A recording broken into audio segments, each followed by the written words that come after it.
अली बाबा और 40 चोर।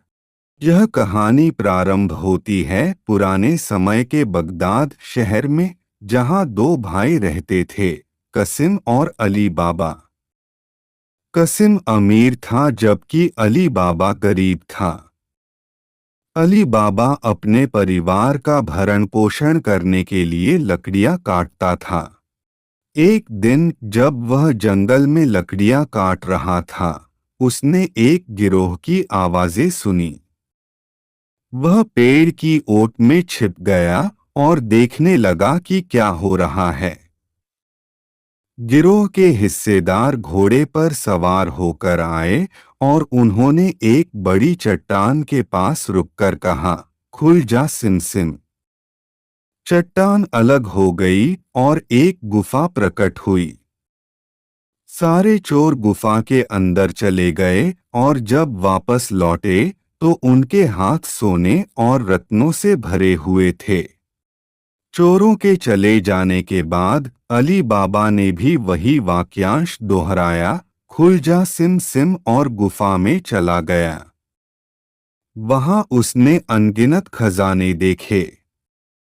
अली बाबा ने अपनी झोली में भरकर कुछ सोने के सिक्के और रत्न लिए और गुफा से बाहर आ गया।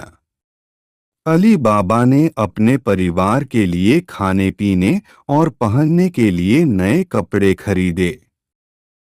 जब उसके भाई कसिम को इस बारे में पता चला तो उसने उससे रहस्य जानने की कोशिश की। आखिरकार अली बाबा ने उसे सब कुछ बता दिया। कसिम अपने लालच को रोक नहीं पाया और अगले दिन अकेले ही गुफा में चला गया। उसने खुल जा सिम सिम कहकर गुफा को खोला और अंदर चला गया। उसने बड़ी मात्रा में खजाना इकट्ठा किया, लेकिन जब वो बाहर निकलने का समय आया तो वह चोरों ने जब गुफा के अंदर कसिम को देखा तो उन्होंने उसे वहीं मार दिया। जब कसिम लौटकर नहीं आया तो अली बाबा उसे ढूंढने निकला। उसने गुफा में जाकर अपने भाई का शव पाया और उसे बाहर निकालकर बगदाद ले आया। कसिम की मौत से अली बाबा ने सबक सीखा कि लालच का नतीजा हमेशा बुरा होता है। अली बाबा अब खजाने का मालिक बन चुका था, लेकिन उसने बुद्धिमानी से उसे छुपा कर रखा। उसने उस खजाने का इस्तेमाल अपने और अपने परिवार के अच्छे भविष्य के लिए किया। लेकिन अली बाबा की किस्मत में और कठिनाइयां लिखी थीं। चोरों का सरदार और उसके साथी अब अली बाबा से व्यापारी बनकर बदला लेना चाहते थे। एक दिन चोरों का सरदार अपने साथियों के साथ व्यापारी वेश में अली बाबा के घर आया और कहा, हम व्यापारी हैं और अपने सामान को आपके घर में रखना चाहते हैं। अली बाबा उनके चालाकी को नहीं समझ पाया और उसने उन्हें ठीक समझा और अपने घर में जगह दे दी।